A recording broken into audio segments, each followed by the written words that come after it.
जय हिंद साथियों, आप सभी का स्वागत करता हूं आप सभी के अपने चैनल टारगेट सिलेक्शन में। साथियों, अगर आप चाहते हैं एसएससी एमटीएस 2024 की परीक्षा को बहुत शानदार तरीके से क्रैक करना, तो एक ऐसा पेपर आपके लिए बनाया गया है जिस पेपर में आप सबसे पहले देखेंगे 25 प्रश्न सामान्य ज्ञान के और उसके अलावा करंट अफेयर के। उसके अलावा 25 सवाल आप देखेंगे साथियों इंग्लिश के, यानी कि जैसे आपकी इंग्लिश आएगी हूबहू वही क्वेश्चन है, जैसे आपकी जीके जीएस आएगी साथियों वैसा ही है। तो इन 50 प्रश्न होंगे। उसके बाद इन 50 प्रश्नों के बाद साथियों रीजनिंग के इंपॉर्टेंट क्वेश्चंस हम लोग देखेंगे और मैथ के इंपॉर्टेंट क्वेश्चंस देखेंगे। तो साथियों, क्योंकि आपको भी पता है कि इस बार पूरा दारोमदार सिलेक्शन का जीके जीएस पर और साथियों इंग्लिश पर टिका हुआ है। तो अगर ऐसा ही हूबहू ऐसे ही 50 क्वेश्चन आ जाते जीके जीएस के और इंग्लिश के, तो आपका साथियों कितना स्कोर रहता है ये आप लोग देखिएगा। अगर साथियों बात करें इन 25 क्वेश्चन की, जीके के 25 क्वेश्चन मैंने लिए हैं, इसमें से आपका स्कोर होना चाहिए साथियों वो 11-12 से होना चाहिए, इससे कम का स्कोर आपका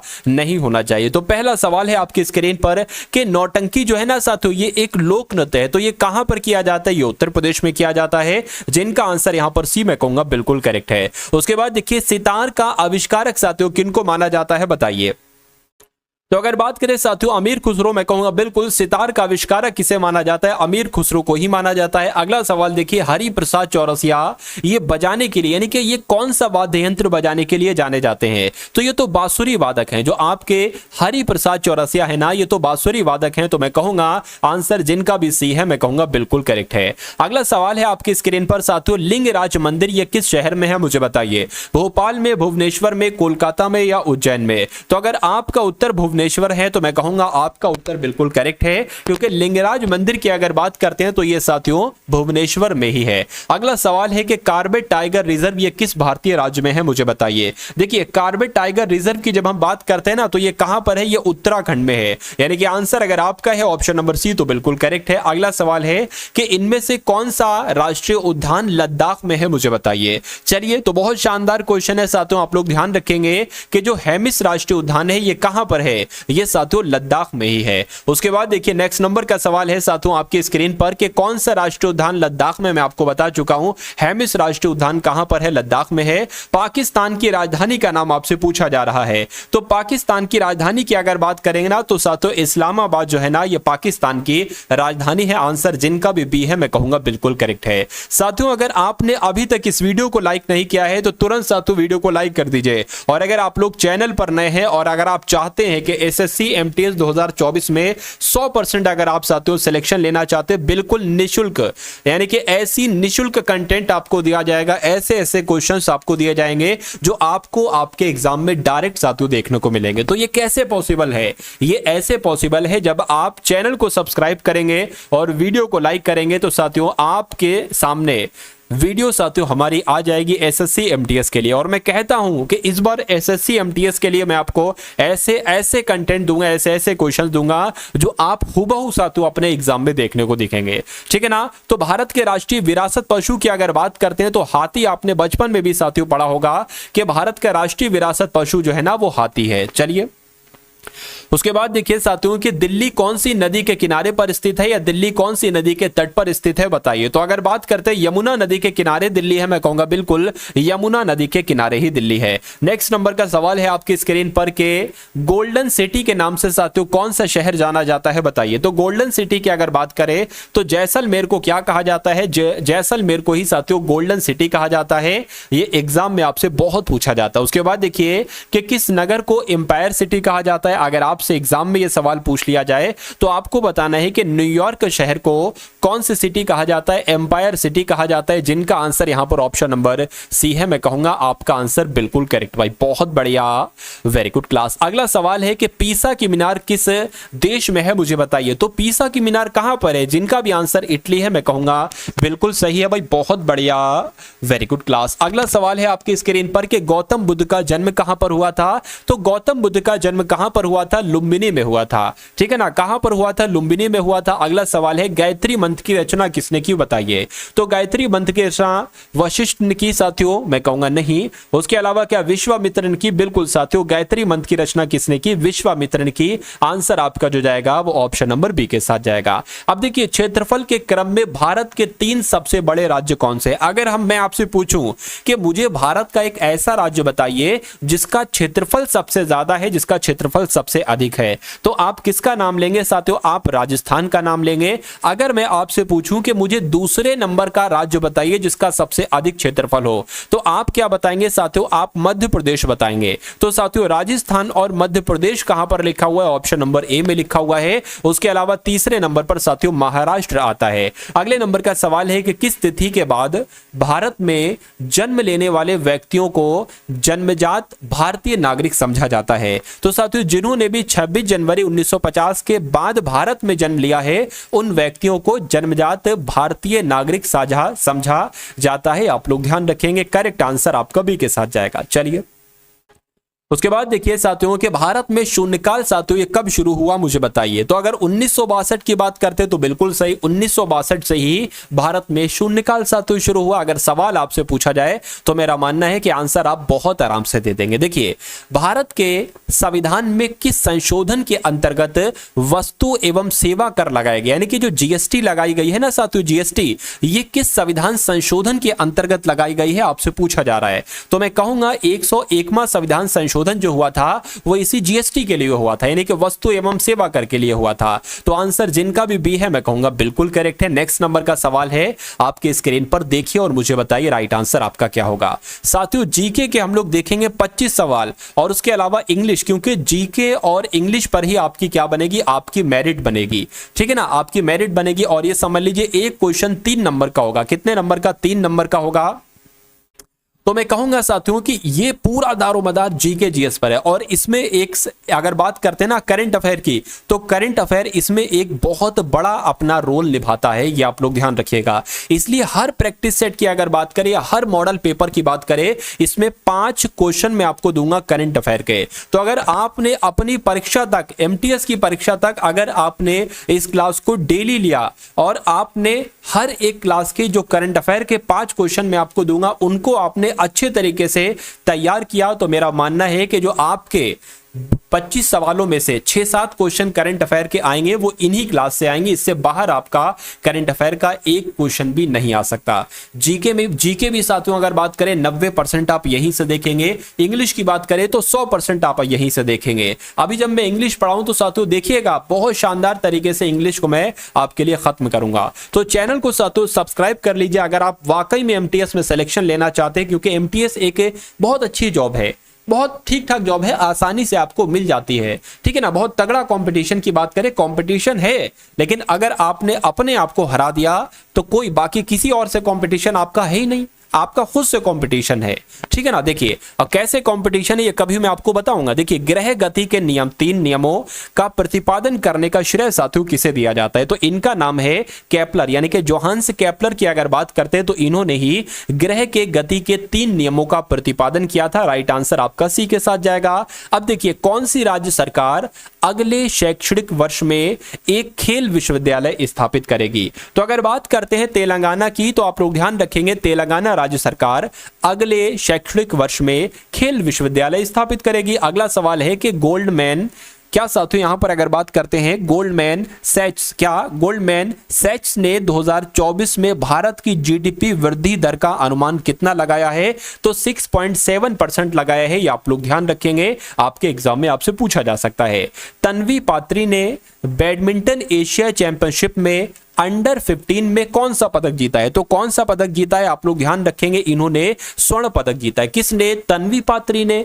किसमें स्वर्ण पदक जीता है? बैडमिंटन एशिया चैंपियनशिप में अंडर 15 में साथियों स्वर्ण पदक जीता है तन्वी पात्री ने। उसके बाद देखिए रिपीट क्वेश्चन हो गया। अगला सवाल है कि कहां पहली बार आधिकारिक तौर पर मिथुन का पंजीकरण किया गया है? तो अगर बात करते हैं साथियों मिथुन का पंजीकरण जो किया गया है आधिकारिक तौर पर, वो कहां पर किया गया है? वो असम में किया गया है। इसलिए आंसर आपका भी के साथ जाएगा भाई। बहुत बढ़िया, वेरी गुड क्लास। अब यहाँ पर साथियों आपके सामने इंग्लिश के क्वेश्चन शुरू हो चुके हैं, यानी कि देखिए इंग्लिश के आप कितने क्वेश्चन देखेंगे, इंग्लिश के आप 25 क्वेश्चन देखेंगे, 25 क्वेश्चन देखेंगे। और आप देखिएगा कि मैं आपको इंग्लिश कैसे पढ़ाता हूँ। इंग्लिश में साथियों पूरे में से पूरे नंबर आपके आए, यानी कि 75 नंबर की इंग्लिश आएगी और 75 साथियों 75 के 75 आपके क्वेश्चन की अगर बात करें 25 के 25 आपके सही करवाऊंगा। और अगर मार्क्स की बात करें तो 75 के 75, क्योंकि साथियों अभी आज से लेकर जब तक एग्जाम है हर एक क्वेश्चन अगर आपने देखा, क्योंकि ये क्लास आपकी एमटीएस की डेली चलने वाली है और अगर डेली कंटेंट आप देखते हो तो मैं आपको उस मुकाम तक पहुंचा देता हूं जिस मुकाम पर जाने के बाद साथियों सिलेक्शन होता है। तो पहला सवाल है कि select the most appropriate antonym of the given word. Antonym का मतलब क्या होता है साथियों, आपको मालूम होगा, विलोम होता है, यानी कि उसका उल्टा बताना है, ठीक है ना। जो गिवन वर्ड दिया गया यानी कि ब्लीक का एंटोनिम आपसे पूछा जा रहा है। देखिए अगर ब्लीक की अगर बात करते हैं ना तो ब्लीक का मतलब होता है अंधकारमय। क्या होता है साथियों, अंधकारमय इसका मतलब होता है। ब्लीक का मतलब क्या होता है, अंधकारमय मतलब होता है। अब डार्क का मतलब क्या होता है, क्या ब्लीक का एंटोनिम डार्क होगा, तो मैं कहूंगा नहीं, क्योंकि डार्क का मतलब खुद अंधेरा होता है, तो कैसे इसका विलोम हो जाएगा। ग्रिम की अगर बात करते, ग्रिम का मतलब होता है साथियों भयंकर, तो भयंकर भी इसका विलोम नहीं हो सकता। कोल्ड की अगर बात करें, कोल्ड का मतलब होता है साथियों ठंडा। ब्राइट की जब हम साथियों बात करते हैं तो ब्राइट का मतलब एक तरीके से क्या होता है, उजाला, ये आप भी जानते होंगे। तो ब्लीक का मतलब होता है अंधकारमय, ब्राइट का मतलब होता है उजाला। तो ब्लीक का एंटोनिम क्या हो जाएगा, ब्राइट होता है हो जाएगा, यानी कि जिनका आंसर ऑप्शन नंबर डी है। मैं कहूंगा आंसर आपका बिल्कुल करेक्ट भाई, बहुत बढ़िया, very good class. Select the incorrectly spelled word, यानी कि एक ऐसे ऑप्शन का आपको चयन करना है जिसकी स्पेलिंग गलत लिखी हुई है, मुझे बताइए। देखिए अगर यहां पर हम डिजास्टर की बात करते हैं तो डिजास्टर का मतलब होता है विनाश और डिजास्टर की स्पेलिंग बिल्कुल सही लिखी हुई है। अगर बात करते हैं साथियों उसके बाद यहां पर कालमिटी की अगर बात करें, कालमिटी का मतलब होता है कोई मुसीबत आ पड़ी या कोई आपदा आ पड़ी, तो इसकी स्पेलिंग भी बिल्कुल सही है। उसके अलावा अगर बात करें साथियों यहां पर एफ्लिक्शन लिखा हुआ है, क्या एफ्लिक्शन की अगर बात करें साथियों इसका मतलब होता है कोई दुख, जैसा कि नहीं होता है शोक, तो शोक हो जाएगा। लेकिन यहां पर लिखा हुआ है कैजुअल्टी, कैजुअल्टी आपने नहीं सुना होगा, हाँ कैजुअल्टी तो आपने साथियों सुना होगा। कैजुअल्टी की अगर बात करें स्पेलिंग कैसे होती है साथियों, आपकी ये होती है कैजुअल्टी, ठीक है ना, ये स्पेलिंग सही होती है। तो मैं कहूंगा कि कौन सी स्पेलिंग गलत है, तो ऑप्शन नंबर डी वाली गलत है। और सही कैसे लिखी जाएगी वो भी मैंने आपको यहां पर बता दिया है। चलिए उसके बाद देखिए अगला सवाल है कि अब खाली जगह आपके सामने है, यानी कि select the most appropriate option to fill in the blanks, यानी कि एक आपको बताने कि यहां पर कौन सा वर्ड आ सकता है, मुझे बताइए। चलिए देखिए my brother dash bot a new car, यानी कि मेरे भाई ने एक नई गाड़ी खरीदी है, एक नई कार खरीदी है, तो यहां पर एग्जैक्टली आएगा ये ऑप्शन है, या my brother freshly bot a new car ये आएगा, या my brother shortly bot a new car ये आएगा, या my brother recently bot a new car. यानी कि रिसेंटली मतलब साथियों अभी अभी एक तरीके से बात करें, ठीक है ना, यानी कि रिसेंटली मेरे भाई ने एक न्यू कार खरीदी है, तो यहां पर रिसेंटली आना चाहिए। तो मैं कहूंगा आंसर जिनका भी डी बिल्कुल करेक्ट है। अगला सवाल है select the option that can be used as a one word substitution for the given word। one word substitution का मतलब होता है साथियों आपके सामने एक पूरा सेंटेंस आएगा, इस सेंटेंस के लिए आपको एक वर्ड बताना है, एक वर्ड बताने कि इसको एक वर्ड में क्या कहा जाएगा। अब यहां पर लिखा हुआ है साथियों इम्पॉसिबल टू बिलीव, यानी कि इम्पॉसिबल मतलब असंभव, बिलीव मतलब विश्वास करना, यानी कि कहते नहीं साथियों इस पर विश्वास करना तो असंभव है, तो इसके लिए एक शब्द क्या होगा साथियों, ये बस ये बात आपसे यहां पर पूछी जा रही है, मुझे बताइए। देखिए मैजिक की अगर बात करते हैं, मैजिक का मतलब होता है जादू, तो इम्पॉसिबल टू बिलीव क्या जादू कहलाएगा, मैं कहूंगा साथियों नहीं। उसके अलावा अगर बात करते हैं यहां पर साथियों लिखा हुआ है आपका फिक्टिशियस लिखा हुआ है, इसका मतलब क्या होता है साथियों काल्पनिक होता है, तो ये भी आंसर नहीं हो सकता। यहां पर अगर बात करें साथियों आपका लिखा हुआ है इम्प्लॉसिबल लिखा हुआ है, इम्प्लॉसिबल का मतलब होता है अकल्पनीय, इसका मतलब काल्पनीय, ठीक है ना, काल्पनिक, और इसका मतलब होता है अकाल्पनिक। मैं कहूंगा साथियों इनक्रेडिबल आपका आंसर हो जाएगा, ठीक है ना। इनक्रेडिबल की अगर बात करते हैं, कहते भाई कि इम्पॉसिबल टू बिलीव यानी कि विश्वास करना असंभव है, तो आपका अगर एग्जाम में ये क्वेश्चन आता है तो आप जो आंसर मैंने आपको बताया है वही आपको आंसर लगाना है। अनलेस यू स्टडी हार्ड, क्या unless you study hard you will pass the examination. अब इस यू विल पास की जगह पर ये नहीं आएगा, यू विल पास नहीं आएगा यहां पर, इसकी जगह पर क्या यू नॉट पास आएगा, या नो सब्स्टिट्यूशन रिक्वायर्ड यानी कि कोई जरूरत नहीं है, यही बिल्कुल सही है, ये होगा, या यू पास होना चाहिए या यू विल नॉट पास होना चाहिए। देखिए अनलेस यू स्टडी हार्ड, कि अगर तुम हार्ड स्टडी नहीं करोगे, ज्यादा मेहनत नहीं करोगे, तो तुम साथियों क्या हो जाओगे, ठीक है ना, तो तुम परीक्षा पास नहीं कर पाओगे, ठीक है ना। तो साथियों यहां पर आना चाहिए, मैं कहूंगा तुम परीक्षा पास नहीं कर पाओगे, नहीं आया है तो नॉट भी आना चाहिए, और नॉट यहां पर नहीं है, नॉट यहां पर है, तो मैं कहूंगा कि इस जो अंडरलाइन करा है ना मैंने, इसकी जगह पर ये आना चाहिए, यानी कि unless you study hard you will not pass the examination, ये पूरा सेंटेंस होगा, और यही आपका बिल्कुल सही जवाब भी हो जाता। भाई बहुत बढ़िया, वेरी गुड क्लास। अगला सवाल है, फिर से आपके सामने एक आ गया है, वन वर्ड सब्स्टिट्यूशन, ठीक है ना। आपको बताना है the sound made by the snake, यानी कि जो स्नैक यानी कि सांप के द्वारा जो आवाज निकाली जाती है उसको क्या कहा जाता है। अब देखिए आपको कोई सा भी इस टाइप से सवाल पूछ लिया जाएगा, ठीक है ना। अगर बात करें साथियों, देखिए कू की आवाज करें ना, कू कौन आवाज निकालता है, ये तो क्राउ की आवाज होती है, तो the sound made by crow, तो आपका आंसर कू होगा। अगर हम साथियों यहां पर हिज की बात करते हैं, तो हिज की अगर बात करें, ये साथियों स्नैक आवाज निकालता है हिज की, तो मैं कहूंगा स्नैक के बारे में भी यहां पर पूछा जा रहा है, तो ये आंसर हो जाएगा बिल्कुल सही। अगर बज की बात करते हैं साथियों, तो ये बीज निकालती हैं, बीज जो है ना साथियों, बीज ये बज की वॉइस निकालती हैं, साउंड निकालती हैं। अगर मुंह की अगर बात करते हैं साथियों, तो कैटल जो है ना, कैटल ये मुंह की आवाज निकालती है। तो यहां से भी आपके 3-4 क्वेश्चन तैयार होते हैं। उसके बाद देखिए select the most appropriate synonym, यानी कि इसको कहते हैं साथियों पर्यायवाची, आपको भी पता होगा, मैं क्यों बता रहा हूं, मैं बता देता हूं, कोई दिक्कत नहीं है।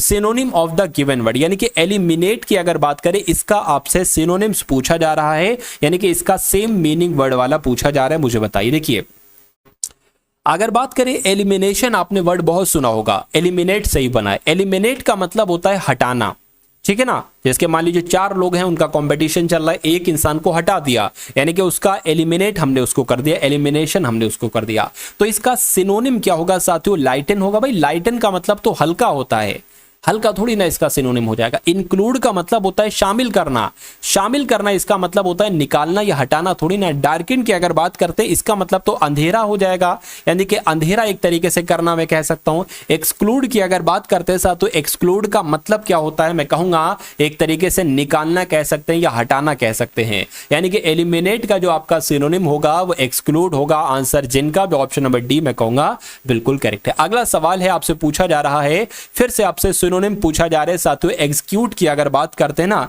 तो एग्जीक्यूट की अगर बात करें, इसका सिनोनिम क्या होगा मुझे बताइए। चलिए देखिए एक्सक्लूड की अगर बात करते हैं, देखिए एक्सक्लूड का कहीं ना कहीं मतलब हो जाएगा लागू करना। इसका मतलब क्या हो जाएगा, किसी चीज को साथियों लागू करना, यानी कि एग्जीक्यूट करना। अगर हम बात करते हैं एम्प्लॉय की, एम्प्लॉय का मतलब क्या होता है, एम्प्लॉय का मतलब काम देना होता है। क्या होता है साथियों, काम देना इसका मतलब होता है। इम्प्लीमेंट की अगर बात करते हैं हम लोग, तो इंप्लीमेंट का मतलब भी एक तरीके से कहीं ना कहीं लागू करना होता है, कि इसको भाई इंप्लीमेंट करो। इंप्लीमेंट का मतलब भी लागू करना होता है, और एग्जीक्यूट का मतलब भी लागू करना होता है। यानी कि इस वर्ड का जो आपका सिनोनिम बनेगा वो इंप्लीमेंट ही बनेगा, क्योंकि डिस्ट्रॉय हो नहीं सकता। डिस्ट्रॉय का मतलब होता है नष्ट करना, और ऑर्गेनाइज का मतलब भी साथियों ये भी सिनोनिम इसका नहीं हो सकता। तो मैं कहूंगा आंसर आपका जाएगा ऑप्शन नंबर बी के साथ, select the most appropriate antonym of the word. यानी कि मैलाइज की अगर बात करते हैं, इसका आपसे पूछा जा रहा है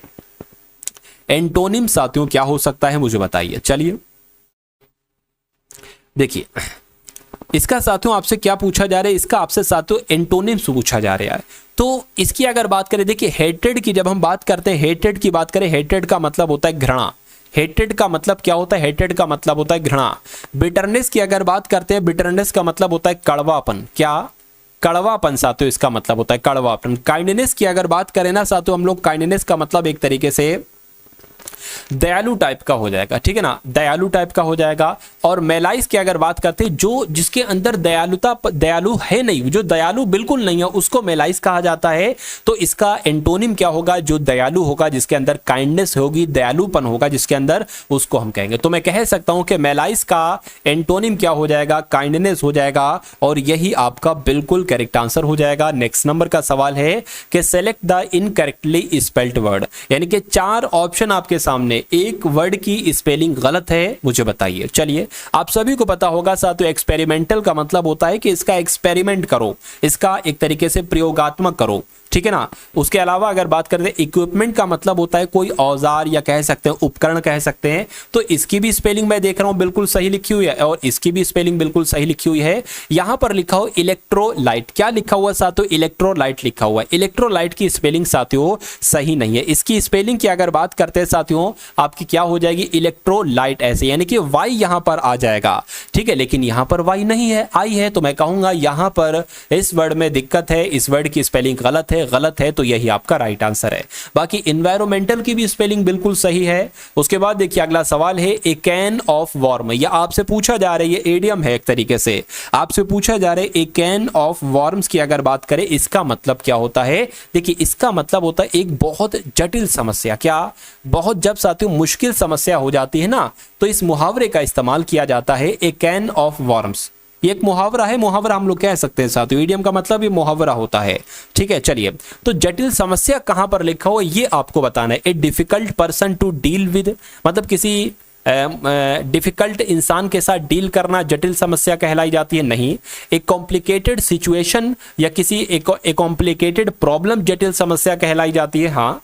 ए गुड साउस ऑफ मनी नहीं। A plan kept back to be used later नहीं सा। तो मैं कहूंगा जो कॉम्प्लिकेटेड सिचुएशन में इंसान फंस जाता है या किसी कॉम्प्लिकेटेड प्रॉब्लम में फंस जाता है, उसी को जटिल समस्या कहा जाता है, और उसी को ए कैन ऑफ वर्म्स कहा जाता है। तो इस सवाल का जवाब अगर आपका है ऑप्शन नंबर बी, तो मैं नहीं कहूंगा कि आपका जवाब गलत है, मैं कहूंगा आपका जवाब बिल्कुल सही है। भाई बहुत बढ़िया, वेरी गुड क्लास। चलिए साथियों, अभी भी बहुत सारे बच्चे हैं, मैं देख पा रहा हूं कि अभी भी कई सारे लोगों ने यहां पर वीडियो को लाइक नहीं किया है।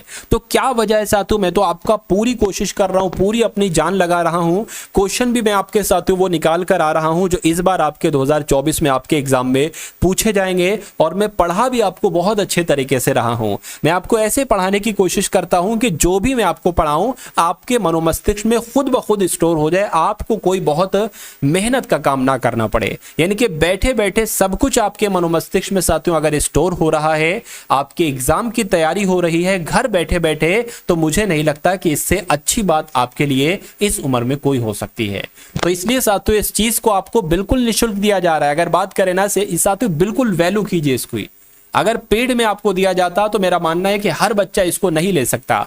निःशुल्क दिया जा रहा है तो मेरा मानना है कि साथियों हर बच्चा, यानी कि जिस तबके का बच्चा है वो हर बच्चा तबके का इस क्लास को ले सकता है और अपना सिलेक्शन साथियों निश्चित कर सकता है, ठीक है ना। चलिए, तो अब अगर बात करें एंटोनिम आपसे पूछा जा रहा है साथियों एराउज का। देखिए, जब हम बात करते हैं यहां पर एराउज की, जब हम एराउज की साथियों बात करते हैं तो एराउज का मतलब होता है किसी को भड़काना, किसी को उकसाना, ठीक है ना। एराउज का मतलब होता है उकसाना। तो अलर्ट की अगर बात करें, क्या अलर्ट इसका एक तरीके से क्या हो जाएगा? एंटोनिम हो जाएगा। तो अलर्ट का मतलब तो चेतावनी होता है।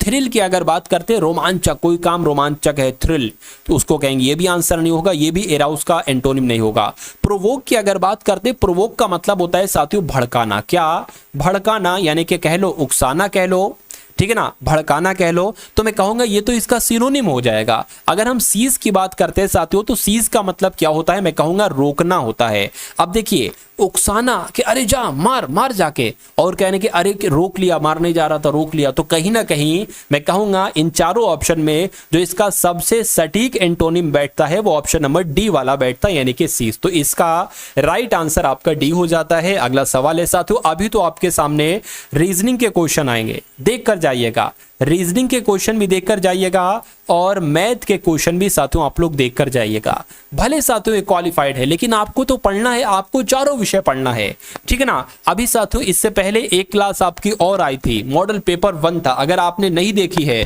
तो आप बिल्कुल शून्य से शुरुआत कीजिए। उस वीडियो को अगर आप देखेंगे उसमें भी आपको जीके जीएस करंट अफेयर और उसके अलावा इंग्लिश और उसके अलावा रीजनिंग मैथ मिलेगी। तो आप जब जहां पर टारगेट सिलेक्शन लिखा हुआ है ना साथियों, सबसे पहले तो चैनल को सब्सक्राइब कर लीजिए। जहां पर टारगेट सिलेक्शन लिखा हुआ है, जब आप उसको क्लिक करेंगे साथियों तो आपके सामने साथियों वीडियो वाला एक सेक्शन आएगा, वीडियो करके सेक्शन आएगा। जब आप उस पर क्लिक करेंगे तो ये समझ लीजिए नीचे को ऐसे ऐसे करके कई सारी वीडियोस ओपन हो जाएगी। जब आप नीचे देखेंगे साथियों तो 3-4 क्लासेस के नीचे या कुछ क्लासेस के नीचे एसएससी एमटीएस मॉडल पेपर 1 करके वीडियो पड़ी होगी। अगर आपने वो वीडियो नहीं देखी है तो उस वीडियो को साथियों जाकर आप लोग अवश्य देख लेंगे। और आज से आपका जो भी साथियों एसएससी एमटीएस से रिलेटिव कोई भी अगर वीडियो आए टारगेट सिलेक्शन पर तो साथियों उसको तुरंत आपको देखना है, ठीक है ना। चलिए, अब आपसे पूछा जा रहा है कि यहां पर एक वर्ड की स्पेलिंग गलत है, उस वर्ड की स्पेलिंग गलत है वो आपको सही करके बतानी है। देखिए, सिर्फ गलत का चयन थोड़ी ना करेंगे, उस गलत को सही बनाएंगे, ठीक है ना। उस गलत को क्या बनाएंगे, उस गलत को सही बनाएंगे, यानी कि कंप्लीट नॉलेज हम लोग देख रहे हैं। देखिए, अगर हम बात करते हैं स्पेशलिस्ट की तो स्पेशलिस्ट का मतलब होता है कि एक्सपर्ट या कह सकते हैं किसी क्षेत्र का विशेषज्ञ, ठीक है ना। इसकी स्पेलिंग बिल्कुल सही है। इंक्रीमेंट की अगर बात करें, इंक्रीमेंट का मतलब होता है बढ़ाना, इंक्रीमेंट करना, किसी चीज को बढ़ाना, इसकी स्पेलिंग बिल्कुल सही है। यहां पर अगर बात करते हैं साथियों, यहां पर अगर बात करें लिखा हुआ है एक्सप्लोरेशन। एक्सप्लोरेशन कोई वर्ड होता ही नहीं है, एक्सप्लोरेशन नहीं होता है, एक्सप्लोरेशन होता है। क्या होता है साथियों, मैं आपको बता देता हूं, एक्सप्लोरेशन होता है। क्या होता है, एक्सप्लोरेशन होता है, ये बात आपको मानना है, ठीक है ना। और इसका मतलब होता है एक तरीके से अन्वेषण करना, किसी चीज का अन्वेषण करने को कहते हैं, ठीक ना। उसके अलावा साथियों रेडिक्यूलस की स्पेलिंग भी बिल्कुल सही लिखी हो। मैं कहूंगा किस भी स्पेलिंग में दिक्कत थी, ऑप्शन नंबर सी वाली स्पेलिंग में दिक्कत थी तो यही आपका क्या होगा, बिल्कुल सही जवाब है। Select the most appropriate meaning of the given idiom, यानी कि वर्कड लाइक ए ड्रीम, यानी कि सपने की तरह काम, इसका मतलब क्या होता है, बस इतनी सी बात आपसे पूछी जा रही है, मुझे बताइए। चलिए देखिए, वर्क लाइक ए ड्रीम यानी कि जब आपको अब आपके सपने की तरह कोई काम मिल जाता है, जैसे कि मान लीजिए आपको एमटीएस आपका ड्रीम है, तो जब आपका ये ड्रीम काम में बदल जाता है, रियलिटी में बदल जाता है, तो उसको कहा जाता है सफलता आपने पाली, यानी कि सफलता मिलना। इसको ही एक तरीके से क्या कहा जाता है, वर्क लाइक ए ड्रीम कहा जाता है। तो आपको एक ऐसा ऑप्शन ढूंढना है जिसका मतलब होता है सफलता मिलना, यानी कि कामयाब हो जाना।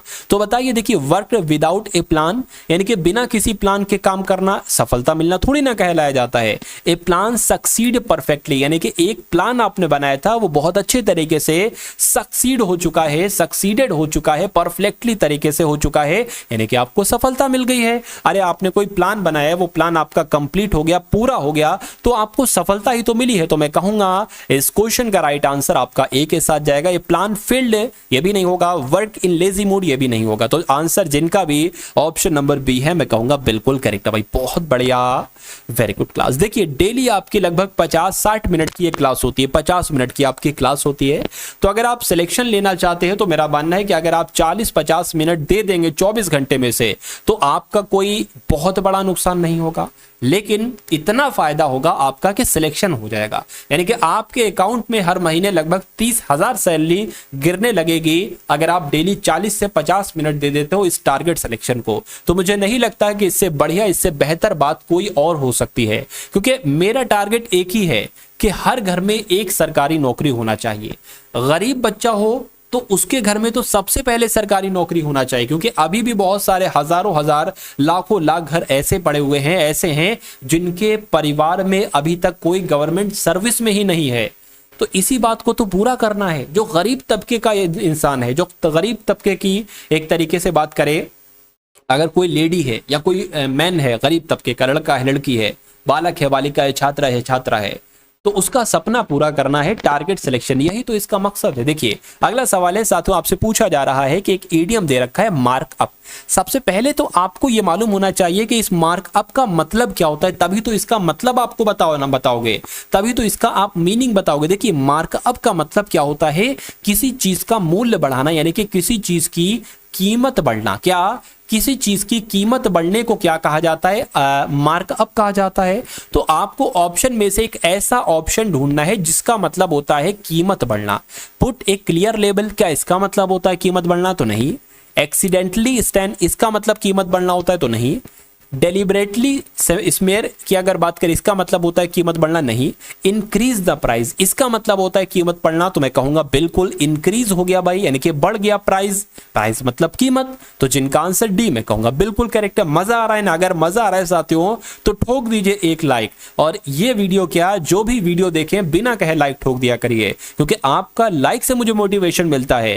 ये समझ लीजिए, हर इंसान को हर चीज को चलने के लिए कुछ ना कुछ चाहिए होता है। जैसे कि गाड़ी को चलने के लिए पेट्रोल चाहिए होगा, ट्रक को चलने के लिए डीजल चाहिए होगा, पंखे को चलने के लिए बिजली चाहिए होगी, अगर बैटरी वाला पंखा है तो उसको बैटरी वाली चार्जिंग चाहिए होगी। उसी प्रकार मुझे चलने के लिए खाना तो चाहिए, लेकिन अगर आपको अपने लिए काम करवाना है तो ये वाला बटन जो है ना, ये एक समझ लीजिए साथियों ईंधन है मेरे लिए, क्योंकि बिना इसके मजा नहीं आता है। जब तक कोई बंदा नहीं पसंद करेगा तो भाई कैसे क्या हो पाएगा? तो लाइक तुरंत ठोक दिया करो, मैं कहूं या ना कहूं। देखिए, आपको एक शब्द दिया गया यहां पर लिखा हो और उसका सिनोनिम आपसे पूछा जा रहा है, यानी कि स्काउर का सिनोनिम आपसे यहां पर पूछा जा रहा है। सबसे पहले तो आपको यह मालूम होना चाहिए कि आखिर स्काउर का मतलब क्या होता है।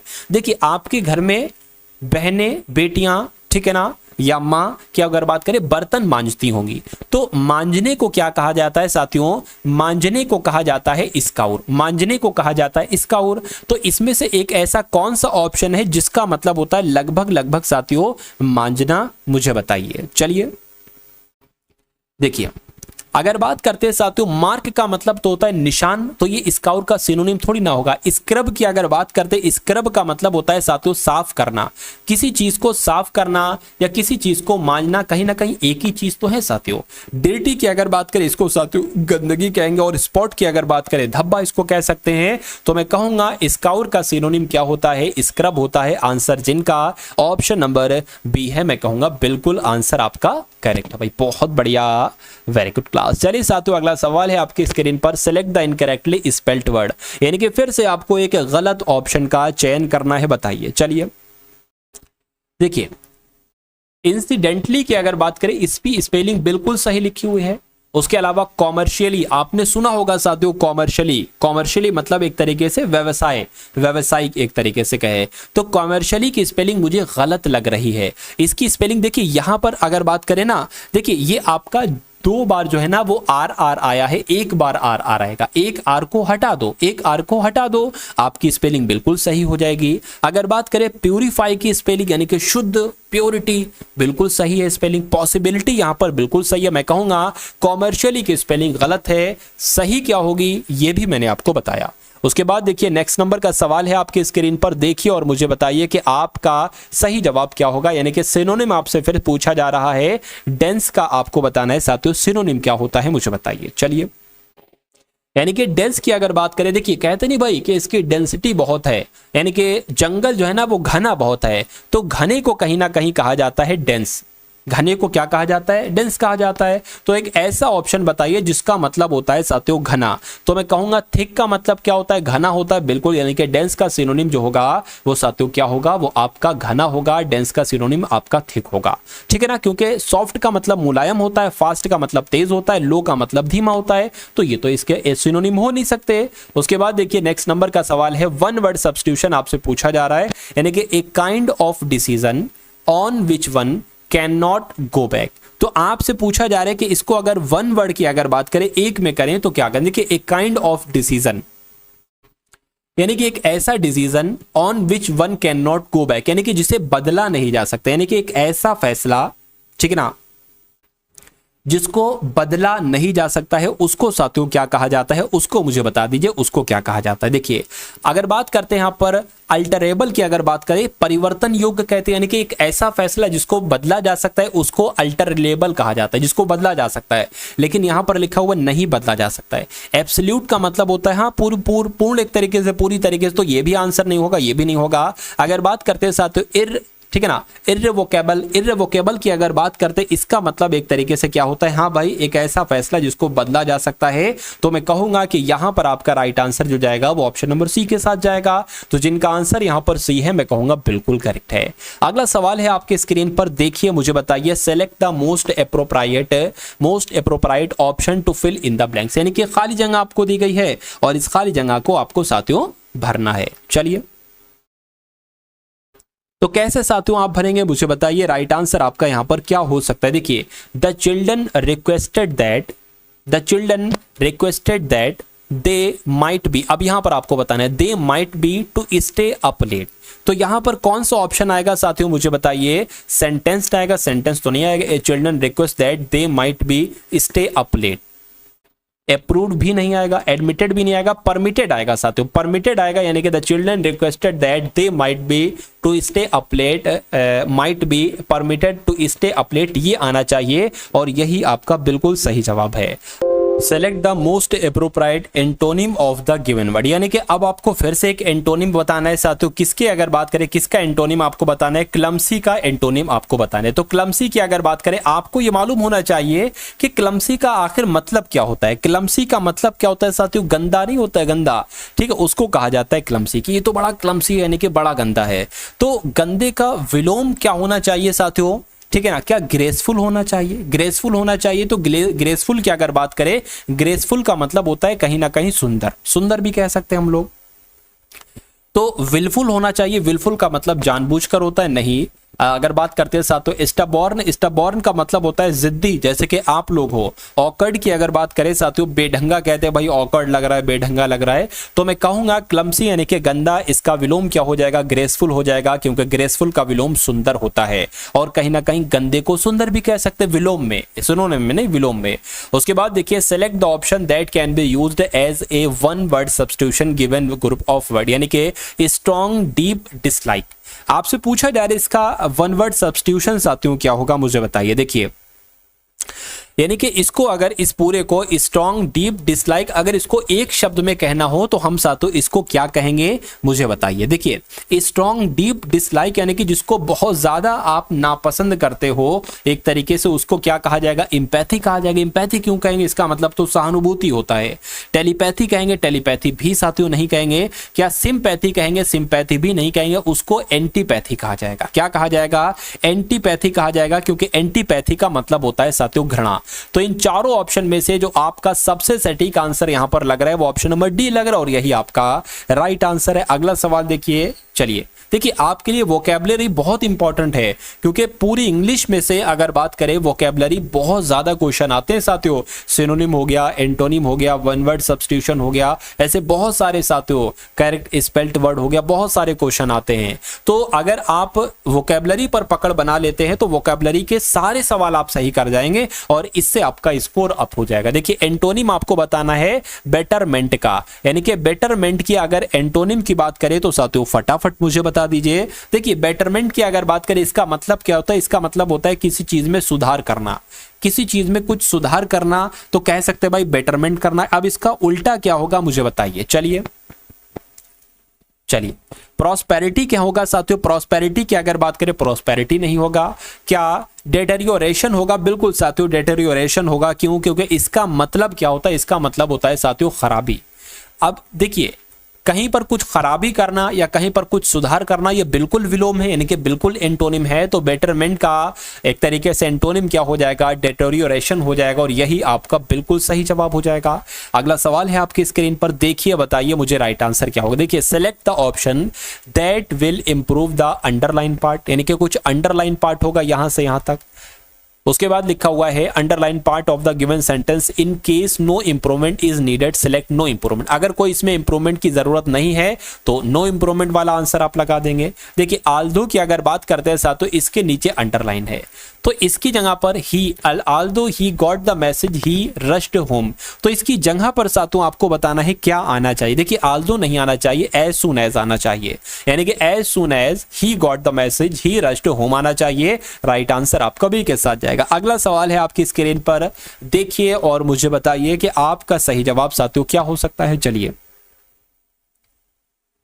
फटाफट साथियों, क्या फटाफट आप लोग बताइए।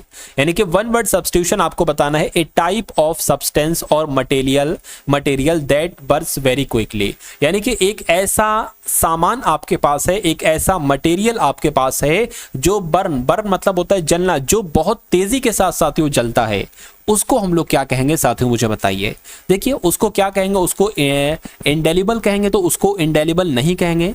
इंडेलिबल क्यों कहेंगे, उसको इनक्रेडिबल कहेंगे, इनक्रेडिबल भी नहीं कहेंगे, इनविजिबल कहेंगे, इनविजिबल भी नहीं कहेंगे साथियों, उसको क्या कहेंगे, इनफ्लेमेबल कहेंगे। क्या कहेंगे, इनफ्लेमेबल कहेंगे साथियों, क्योंकि इसका मतलब होता है ज्वलनशील। इसका मतलब क्या होता है, ज्वलनशील एक तरीके से साथियों इसका मतलब कहीं ना कहीं होता है। चलिए, तो कुल मिला के साथियों आप लोग ध्यान रखेंगे, ए टाइप ऑफ सब्सटेंस और material that Burns very quickly, यानी कि जो बहुत तेजी के साथ साथियों जले, उसको क्या कहा जाता है, इनफ्लेमेबल कहा जाता है। आंसर जिनका भी ऑप्शन नंबर डी तो बिल्कुल करेक्ट है। नेक्स्ट नंबर का सवाल है, आपके स्क्रीन पर देखिए और मुझे बताइएगा कि आपका सही जवाब साथियों यहां पर किस ऑप्शन के साथ जाएगा। यहां पर अगर बात करें साथियों, select the option that can be used as a one word substitution for the given groups of word, यानी कि a plan or route to be followed on a journey. तो इसका मतलब क्या, अगर बात करें इसका साथियों मतलब क्या हो जाएगा, मुझे बताइए।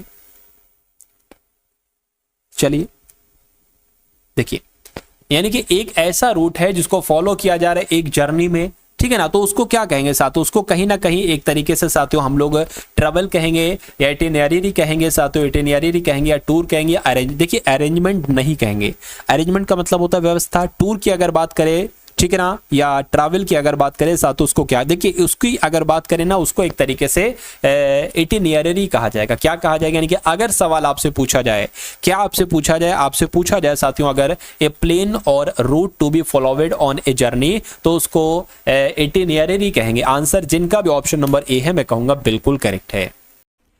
तो अब यहां पर अगर साथियों बात करें, रीजनिंग के आपके सवाल शुरू हो चुके हैं। अब आप लोग यहां पर देखेंगे रीजनिंग के एकदम टॉप लेवल के क्वेश्चन, उसके बाद मैथ के क्वेश्चन आप लोग देखेंगे। तो रीजनिंग का पहला सवाल आपकी स्क्रीन पर है कि अगर HYPOCRISY को क्या लिखा जाता है, YPHOCIRYS लिखा जा सकता है। उसी प्रकार इंपॉर्टेंट की अगर बात करें, MPIORATTN लिखा जा सकता है। तो साथियों आपसे पूछा जा रहा है INTEGRITY को साथियों किस प्रकार लिखा जा सकता है, क्या लिखा जा सकता है। देखिए आपने यहां के लेटर साथियों पढ़े और यहां पर जो लेटर आए हैं वही लेटर यहां पर आए हैं। आपने यहां पर जो लेटर पढ़े वही लेटर यहां पर आए हैं, यानी कि साथियों मैं कह सकता हूं कि लेटरों का हेर फेर किया गया, बाकी इसमें कुछ नहीं है। तो इसमें लॉजिक आधा पहचान चुके हैं, आधा लॉजिक आपका बचा है। वो आप कैसे पहचान पाएंगे मैं आपको बता देता हूं। मैं ये लिख रहा हूं HYPO, देखिए HYPO हो गया, उसके बाद साथियों CRI और SY यहां पर हो गया। अब इसको लिख लेते हैं साथियों YPH, यहां पर Y और P और ये H हो गया। उसके बाद क्या लिखा हुआ है OCI हो गया, ये भी I है। उसके बाद लिखा हुआ है साथियों यहां पर RYS, तो R हो गया, Y हो गया, S हो गया। अब थोड़ा सा ध्यान से देखिएगा, यहां पर मैं कलर को क्या कर लेता हूं, मैं कलर को चेंज कर लेता हूं। देखिएगा यहां पर जो OC लिखा हुआ है ना, वो साथियों यानी कि जो बीच के दो लेटर हैं वो डिक्टो लिखे हुए हैं। यहां पर भी ऐसा कुछ है क्या, देखिए OR, हाँ बिल्कुल यहां पर भी OR है और यहां पर भी OR है, सेम है। तो मैं कहूंगा 1 2 3, यानी कि EG यहां पर है तो EG वहां पर भी होगा। और आप देख पा रहे हैं EG यहां पर है और यहां पर है, लेकिन यहां पर GE है और यहां पर भी EG है। तो आंसर अभी नहीं मिला हमें, कोई बात नहीं। अब देखिए ये आपका जो H है ना, ये इधर आ गया, Y आपका इधर आ गया, P आपका इधर आ गया। तो ऐसे ही साथियों यहां पर होगा, यानी कि यहां पर आपका E आ जाएगा, यहां पर आपका G आ जाएगा। और अगर बात करें साथियों, देखिए ये I जो है ना, I यहां पर आ जाएगा। और अगर बात करें उसके बाद अगर बात करें, देखिए N आपका यहां पर आ जाएगा और T आपका यहां पर आ जाएगा। तो ऐसा ऑप्शन आपको कहां पर दिख रहा है, NTIEG, ठीक है, NTIEG, NTIEG। अभी भी आंसर नहीं मिला। अब देखिए R की अगर बात करें ना साथियों, देखिए Y की अगर बात करें, अच्छा Y यहां पर आ गया, S यहां पर आ गया, I यहां पर आ गया, R यहां पर आ गया है, यानी कि I यहां पर आ जाएगा, R यहां पर आ जाएगा, Y यहां पर आ जाएगा और T यहां पर आ जाएगा। ऐसा ऑप्शन कौन सा है साथियों, IRYT, ठीक है ना। यहाँ तो RIYT लिखा है, गलत ये भी नहीं हो सकता। मैं कहूंगा कि आंसर आपका ऑप्शन नंबर 1 के साथ जाएगा। तो जिनका आंसर यहाँ पर ऑप्शन नंबर 1 है, आप सभी का आंसर यहाँ पर बिल्कुल करेक्ट भाई, बहुत बढ़िया, वेरी गुड क्लास। देखिए लॉजिक अगर आपने पहचान लिया है तो मेरा मानना है कि आपका सवाल करने में आपको कोई दिक्कत, कोई परेशानी महसूस नहीं होगी। अब इस सवाल की अगर बात करें, कथन है आपके सामने, साथियों कथन है, मैं इसको जूम कर देता हूं, ठीक है ना। अब आपको बहुत अच्छे तरीके से दिख रहा होगा, यहां पर देखिए कथन आपके सामने है और उस कथन को पढ़ने के बाद आपके सामने 3 निष्कर्ष दिए गए। ये बहुत टॉप लेवल वाला का सवाल है। अगर इस सवाल को आप कर देते हैं तो मेरा मानना है कि इस टाइप का कोई भी अगर सवाल आता है तो आप उसको बहुत आराम से कर ले जाएंगे। कहा गया है सभी कक्षाएं स्कूल है। मान लीजिए साथियों ये क्या हो जाएंगी, ये कक्षाएं हो जाएंगी। और कह रहे हैं कि जितनी कक्षाएं हैं सभी के सभी कक्षाएं क्या है, स्कूल है, तो सभी कक्षाएं क्या हो गई, स्कूल हो गई।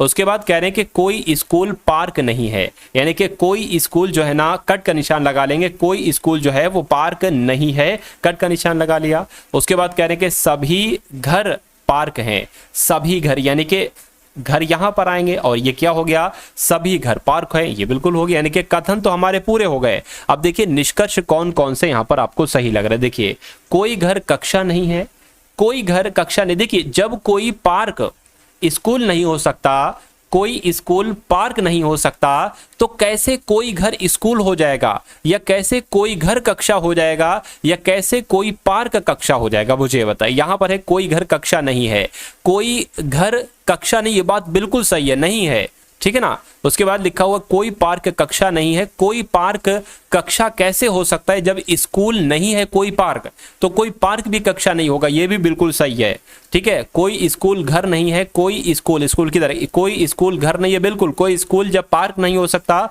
तो कोई स्कूल घर भी नहीं हो सकता, ये भी बिल्कुल सही है। मैं कहूंगा कि आपके कथन तो यहाँ पर सभी सही है। और ऐसा कहां पर लिखा हुआ है कि सभी निष्कर्ष अनुसरण करते हैं, ऐसा आपका ऑप्शन नंबर बी में लिखा हुआ है। उसके बाद देखिए अगले नंबर का सवाल है आपकी स्क्रीन पर, देखिए मुझे बताइए आपका सही जवाब क्या होगा कि YUASOCMIEEGE। उसके बाद आपको बताने कि यहाँ पर कौन से 3 लेटर आ पाएंगे, फटाफट साथियों कमेंट करके आप लोग यहाँ पर मुझे बता दीजिए। देखिए अगर लेटर पोजीशन की बात करें तो 26 पर, U 21 पर, A 1 पर आता है, S 19 पर आता है, और O 15 पर आता है, C 3 पर आता है, M 13 पर आता है, I 9 पर आता है और E 5 पर आता है। उसी प्रकार अगर बात करें G 7 पर, E 5 पर और G 7 पर आता है। अब देखिए यहाँ पर 26 से 9 हुआ है, ठीक है ना, 26 से 19 हुआ है, तो 26 से जब साथियों यहाँ पर 19 हुआ है तो कितना माइनस किया गया है। उसके बाद 19 से यहाँ पर 13 हुआ है, कितना माइनस किया गया, 6 माइनस किया गया है। 13 से 7 हुआ है, कितना माइनस किया गया है, एक तरीके से साथियों यहाँ पर भी एक तरीके से 6 माइनस किया, तो सब में 6 6 6 6 क्या माइनस हो रहा है। अच्छा यहाँ पर मैंने 25, ये 25 आना चाहिए, क्योंकि अरे भाई Z होता है 26 पर, ये तो बिल्कुल कैसे मैं भूल गया, Z 26 पर होता है, Y आपका जो होता है वो आपका 25 पर होता है। तो सब में 6 6 घट रहा है, तो इसमें भी 6 घटाएंगे तो मैं कह सकता हूं क्या आ जाएगा, एक आ जाएगा, और A पर क्या होता है साथियों, A होता है, ठीक है ना। तो यहाँ पर A आ जाएगा, 1 आ जाएगा, यानी कि A आ जाएगा। अब इसको देखिए 21 से 15 हुआ है, 6 घटा है, 15 से 19 हुआ है, 6 घटा है, 9 हुआ है, 6 घटा है, 9 से 5 हुआ है, 6 घटा है। अब यहाँ पर अगर साथियों हम लोग 6 घटाएंगे, यानी कि सॉरी क्या, देखिए अच्छा यहाँ पर तो 6 आपका घटा, 15 से 9 जो हुआ इसमें भी 6 घटा, लेकिन 9 से 5 हुआ है, 9 से 5 में जो है ना साथियों ये आपका 6 नहीं घटा है एक तरीके से, ठीक है ना। अगर बात करते हैं साथियों इसमें 4 घटा है, तो साथियों यहां पर भी 4 घटेगा, यानी कि यहां पर 9 से 5 हुआ है, 4 घटेगा है, तो यहां पर भी 4 घटेगा, तो यहां पर 4 घट के क्या आ जाएगा, 1 आ जाएगा, और 1 पर क्या होता है, A होता है। उसके बाद इसको देखिए 1 से 3 हो गया, 3 से 5 हो गया, 5 से 7 हो गया, तो 7 से 9 होगा, 9 पर क्या होता है, I होता है, यानी कि AAI कहां पर लिखा हुआ है, ऑप्शन नंबर बी में लिखा हुआ है। अगला सवाल है आपकी स्क्रीन पर, देखिए साथियों और मुझे बताइए कि आपका राइट आंसर यहां पर किस ऑप्शन के साथ जाएगा। देखिए यहां पर क्या क्या लिखा हुआ है, क्या क्या बातें आपको साथियों बताई गई हैं, उसको देखिए और उसके हिसाब से आंसर आपसे पूछा जा रहा है। कहने के KMPJH और X एक परिवार के 6 सदस्य हैं। कहने के H की पुत्री K है, तो साथियों H की पुत्री हम क्या बना लेते हैं, H की पुत्री हम K बना लेते हैं। मान लीजिए साथियों यहां पर H हो गया और एच की पुत्री कौन हो गई, के हो गई, ये महिला है तो साथियों हमने माइनस बना लिया। उसके बाद कह रहे हैं कि एम का भाई एक्स है, एम का भाई एक्स है तो अभी हमें नहीं पता, इसको छोड़ दीजिए। एच और जे एक विवाहित युगल है, यानी कि एच का विवाह जो हुआ है वो किसके साथ हुआ है, जे के साथ हुआ है, यानी कि एच और जे एक विवाहित युगल है। इतनी बात आपको समझ में आ गई। उसके बाद कह रहे हैं कि साथियों जे का पुत्र एम है, जे का पुत्र कौन है, देखिए एच की एक पुत्री के है और जे का एक पुत्र कौन है, एम है, यानी कि मैं कहूंगा के और एम क्या है, के और एम, देखिए प्लस बना दिया यानी कि पुरुष है। अब के और एम किसके बच्चे हैं, एच और जे के बच्चे। इतनी आपको बात समझ में आ गई। कह रहे कि एक्स की माता जे है, एक्स की माता जे है, यानी कि मैं कह सकता हूं साथियों एक्स की माता जे है, यानी कि एक्स की जे का एक और बच्चा है एक्स है, ठीक है ना। तो यहां पर साथियों आपका एक्स आ जाएगा, एक्स की माता जे है।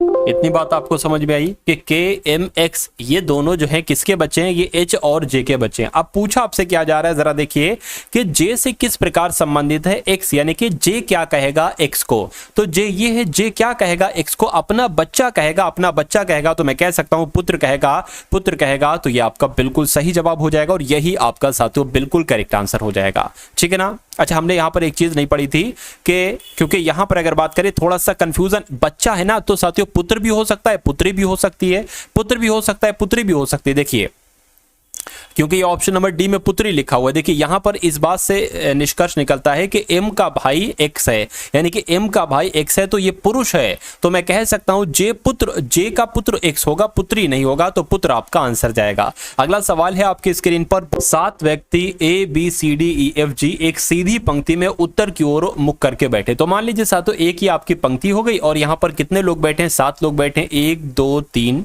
4 5 6 7, इतनी बात आपको समझ में आएगी। उसके बाद कहने के जी के बाएं केवल 2 व्यक्ति बैठे हैं, जी के बाएं केवल 2 व्यक्ति बैठे हैं, तो जी की अगर बात करें साथी जी यहीं पर तो बैठेगा, बिल्कुल बैठेगा यहीं पर, ठीक है। उसके बाद कहने के ए और एफ के मध्य केवल 2 व्यक्ति बैठे हैं, तो अभी ए कहां पर बैठा ले, एफ कहां पर बैठा ले, कुछ समझ में नहीं आ रही, इसलिए उसको छोड़ दीजिए। जो समझ में ना आए बेटा, कंफर्म नहीं है बात के ये यहां पर है तो उसको छोड़ दिया करिए, वो बाद में आपको खुद मालूम पड़ जाएगा। कहने के ए और एफ के मध्य 2 व्यक्ति बैठे, ठीक है। कह रहे एफ के बाएं बैठा है ए, यानी कि एफ की अगर बात करें एफ के बाएं बैठा है ए, ठीक है। एफ के दाईं और निकटतम पड़ोसी है डी, यानी कि एफ का निकटतम दायां कौन है, डी है। तो साथियों मान लीजिए कहां पर बैठा लें, कहीं पर बैठा लें। ऐसा एक काम करो साथियों, इसको अभी स्किप कर दो। मान लीजिए साथियों हम सपोज दैट ये मान लेते हैं कि एफ का दायां, एफ मान लीजिए यहां पर अगर बैठा ले, एफ का दायां कौन है साथियों, डी है, ये बात हमें क्लियर है। उसके बाद कहने के केवल एक व्यक्ति बी के दाएं ओर बैठा है, यानी कि बी के दाएं ओर, बी हम यहीं पर बैठा लेंगे तभी तो ये कह सकते हैं कि बी के दाएं ओर केवल एक व्यक्ति बैठा है, बिल्कुल बैठा है। कह रहे कि जी का निकटतम पड़ोसी नहीं है ई, तो जी का निकटतम पड़ोसी नहीं है, अभी हम नहीं कह सकते, इसको छोड़ दीजिए। अब देखिए आप शुरू से पढ़िए, जी के बाएं ओर केवल 2 व्यक्ति बैठे, तो जी यहीं पर तो बनेगा, जी के बाएं केवल 2 व्यक्ति बैठे, बिल्कुल 2 व्यक्ति बैठे हैं। उसके बाद कहा जा रहा, अच्छा यहां पर एक चीज कहा गया था कि जी का निकटतम पड़ोसी नहीं है ई, तो जब ई को यहां पर भी नहीं बैठा सकते, ठीक है ना, या तो ई यहां पर बैठेगा या ई यहां पर बैठेगा, इतनी बात कंफर्म है। चलिए कहेंगे ए और एफ के मध्य केवल 2 लोग बैठे, यानी कि ए और एफ, देखिए ए और 2 लोग बैठे, कितने कहा है, ए और एफ के मध्य केवल 2 व्यक्ति बैठे हैं। तो अगर एफ यहां पर है, ठीक है, मान लीजिए अगर 1 2 यहां पर बैठा दे, ए को यहां पर भी साथियों बैठ सकता है ए, और यहां पर भी ए बैठता है, कोई दिक्कत नहीं, इसको भी स्किप करिए। कह रहे कि अच्छा, कह रहे कि एफ के बाएं बैठा है ए, यानी कि ए एफ के बाएं बैठा है, एफ के इस तरफ को बैठा है ए, इस तरफ को नहीं बैठा है, और यहां पर क्या गया था कि ए एफ के मध्य केवल 2 व्यक्ति है, तो मैं कह सकता हूं ए यहां पर बैठेगा, यानी कि ई यहां पर नहीं बैठेगा, ई आपका यहां पर बैठेगा, ठीक है ना। अब कौन बचा साथियों, ए हो गया, बी हो गया, सी बचा है ना, तो सी आपका यहां पर आ जाएगा। क्या सवाल पूछा गया था कि बी के ठीक दाएं कौन है, बी के ठीक साथियों दाएं कौन है, ई है, तो ई आपका क्या होगा, ई आपका बिल्कुल सही जवाब हो जाएगा। और जिनका आंसर यहां पर डी था, मैं कहूंगा कि आपका आंसर यहां पर साथियों बिल्कुल करेक्ट है भाई, बहुत बढ़िया, वेरी गुड क्लास। चलिए साथियों उसके बाद देखिए, इसको मैं थोड़ा सा जूम कर लेता हूं, देखिए थोड़ा सा इसको क्या कर लेता हूं, थोड़ा सा आपके लिए जूम कर लेता हूं। अब इसकी अगर बात करें, देखिए निम्नलिखित शब्दकोश को शब्दकोश के दिए गए क्रम के अनुसार आपको लिखना है, यानी कि डिक्शनरी में सबसे पहले कौन आएगा, उसके बाद कौन आएगा, उसके बाद कौन आएगा, बस इतनी सी बात आपसे यहां पर पूछी जा रही है। चलिए देखिए TOR यहाँ पर भी है, TOR यहाँ पर भी है, यहाँ पर भी है, यहाँ पर भी है, यहाँ पर भी है। अब देखिए T पहले आता है या R पहले आता है, मैं कहूँगा R पहले आता है, R पहले आता है, R पहले आता है, और यहाँ पर साथियों यानी कि मैं कह सकता हूँ देखिए अब S पहले आता है या Q पहले आता है या R पहले आता है। तो Q पहले आता है तो मैं कहूँगा ये वाला सबसे पहले आ जाएगा, 4 वाला। अब उसके अगला वाला कौन सा होगा, देखिए उसके बाद साथियों R है ना, ठीक है, ये तो S है, ये तो आ नहीं सकता, R के बाद R आ गया है, ठीक है, तो दूसरे नंबर पर साथियों ये आ जाएगा, इनके 4, 4 के बाद 2, और उसके बाद साथियों कौन आ जाएगा, ये 3 वाला आ जाएगा। तो 4, 2, 3 की अगर बात करें साथियों, उसके बाद कौन आ जाएगा, ये तो नहीं आएगा, ये वाला आएगा, यानी कि 1 आ जाएगा, और उसके बाद ये 5 वाला आ जाएगा। मैं कहूँगा 423 15 कहाँ पर लिखा हुआ है, ऑप्शन नंबर डी में लिखा हुआ है, तो ये आपका बिल्कुल सही जवाब हो जाएगा। नेक्स्ट नंबर का सवाल है, कह रहे कि सभी नर्तक खिलाड़ी हैं। तो यहाँ पर साथियों हम लोग क्या बना लेते हैं, नर्तक बना लेते हैं। कह रहे कि सभी नर्तक खिलाड़ी हैं, तो सभी नर्तक कौन हो जाएंगे, सभी नर्तक आपके खिलाड़ी हो जाएंगे। कह रहे कि सभी खिलाड़ी पुरुष हैं, सभी खिलाड़ी कौन हो जाएंगे, सभी खिलाड़ी पुरुष हो जाएंगे। ये तो आपके हो गए कथन। अब देखिए निष्कर्ष को एक बार देखिए और मुझे बताइए कि यहाँ पर कौन कौन से सही हैं। देखिए सभी नर्तक पुरुष हैं, तो सभी नर्तक पुरुष हैं, ये बात बिल्कुल सही है। कुछ खिलाड़ी नर्तक हैं, कुछ खिलाड़ी नर्तक है, बिल्कुल इतने खिलाड़ी जो है ना ये नर्तक है, ये बात भी बिल्कुल सही है। यानी कि मैं कहूँगा दोनों निष्कर्ष अनुसरण करते हैं और यही आपका बिल्कुल करेक्ट आंसर हो जाता है भाई। बहुत बढ़िया, वेरी गुड क्लास। अगला सवाल है आपके स्क्रीन पर, देखिए बताइए कि 2, 3, 6 फिर 15 फिर 45, उसके बाद कौन सा नंबर आएगा, फटाफट साथियों बताइए। देखिए ये तो हम लोग कह सकते हैं कि 3 का दुगना हो गया, ये क्या मतलब 3 की गुणा 2 से की गई है, दुगना हो गया, और ये 3 के 15 की गुणा 3 से की गई 45 हो गया है। लेकिन 6 से 15 कैसे हुआ है और 2 से 3 कैसे हुआ है, मुझे बताइए। देखिए अगर 6 की गुणा हम 2.5 से कराएं, 2.5 से कराएं साथियों, यानी कि 2.5 से कराएं तो 15 आएगा। अब देखिए 2 उसके बाद 2.5 उसके बाद 3, तो उसके बाद जाहिर सी बात है यहाँ पर क्या आना चाहिए, 3.5 आना चाहिए, और यहाँ पर क्या आ जाएगा, 2 से पहले क्या आ जाएगा, 1.5 आ जाएगा। यानी कि इसकी गुणा साथियों किससे कराएंगे, 1.5 से कराएंगे। देखिए 1.5, 2, 2.5, 3, 3.5। अब यहाँ पर 45 की गुणा आपको किससे कराना है, 3.5 से कराना है, यानी कि 35 से करा लो। फिर उसके बाद साथियों जोड़ देंगे पॉइंट, 5 पंजे 25 हो जाएगा, 5 चौक 20 और आपका 2 22 हो जाएगा, 3 पंजे 15 आपका हो जाएगा, 3 चौक 12, 1 आपका 13 हो जाएगा, 5 आ गया, 7 आ गया और 5 आ गया, 1 आ गया, यानी कि 1575 बन गया। पॉइंट लगाएंगे साथियों हम, तो यानी कि 157.5 कहां पर लिखा हुआ है, ऑप्शन नंबर बी में लिखा हुआ है, और ये आपका बिल्कुल सही जवाब हो जाएगा। चलिए साथियों उसके बाद देखिए नेक्स्ट नंबर का, थोड़ी सी तबीयत डाउन है, थोड़ी सी तबीयत डाउन है, ठीक है। चलिए अब अगर इस ऑप्शन की बात करते हैं कि 272 भाग 16 गुणा 18 माइनस 3 प्लस 113 बराबर 337 है। आपसे कहा जा रहा है कि दिए गए समीकरण को सही बनाने के लिए किन 2 चिन्हों को परस्पर बदला जाना चाहिए। ये कुल मिला के आपसे यहाँ पर पूछा जा रहा है, यानी कि अगर माइनस की जगह पर हम भाग कर दें और भाग की जगह पर माइनस कर दें और इन सब को कैलकुलेट करें, क्या हमें 337 मिलेगा। एक बार इसको ट्राई करो, अगर 337 नहीं मिलता है तो बी को ट्राई करना, नहीं मिलता है तो सी को, नहीं मिलता है तो डी को।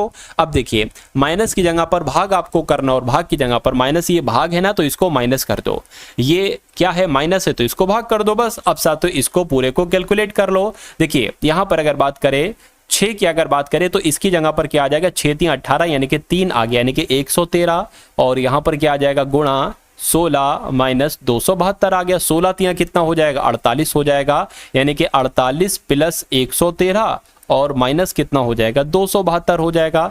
272 में से कितना घटाना है आपको, 48 घटाइए 4 बचेगा, ये 26 हो गया, यहाँ पर 22 आ जाएगा। 22 में 224 में कितना जोड़ दीजिए, 113 जोड़ दीजिए। तो अगर बात करें यहाँ पर ये और 7 आ गया, यहाँ पर 3 आ गया, 3 यानी कि 337 आया है और बिल्कुल 337 ये लिखा हुआ है। तो मैं कह सकता हूँ कि यहाँ पर यही आपका बिल्कुल करेक्ट आंसर हो जाता है भाई। बहुत बढ़िया, वेरी गुड क्लास। तो यहां पर आपने देखिए साथियों GK GS plus current affair के क्वेश्चन, उसके बाद आपने इंग्लिश के क्वेश्चन देखिए, बहुत अच्छे तरीके से मैंने आपको इंग्लिश पढ़ाने की कोशिश की। और उसके बाद आपने रीजनिंग के क्वेश्चन देखे। किसी वजह से मैथ के क्वेश्चन मैं साथियों नहीं ले रहा हूं, लेकिन अगली क्लास में आपको चारों विषय साथियों देखने को मिलेंगे। तो इस वीडियो को लाइक कीजिएगा, वीडियो को शेयर कीजिएगा अपने मित्रों के साथ, और डिस्क्रिप्शन में एक लिंक है, उस लिंक पर आप क्लिक करेंगे, व्हाट्सएप ग्रुप का लिंक है, उसमें साथियों ज्वाइन हो जाइए। आपके लिए बहुत फायदा, क्योंकि वहां पर सारी क्लासेस आपके लिए डाल दी जाती हैं बिल्कुल निःशुल्क। तो इससे पहले भी 2 क्लासेस हो चुकी हैं शायद, हाँ एक क्लास हो चुकी है एमटीएस के लिए, उसको भी आप लोग जरूर वॉच कर लीजिएगा। तो इस वीडियो को तो अपने मित्रों के साथ शेयर कीजिएगा, जो भी आपके पास ग्रुप्स हैं उनमें साथियों आप लोग अवश्य शेयर कीजिएगा। तो मिलते हैं हम सभी लोग आने वाली वीडियो में। जय हिंद साथियों।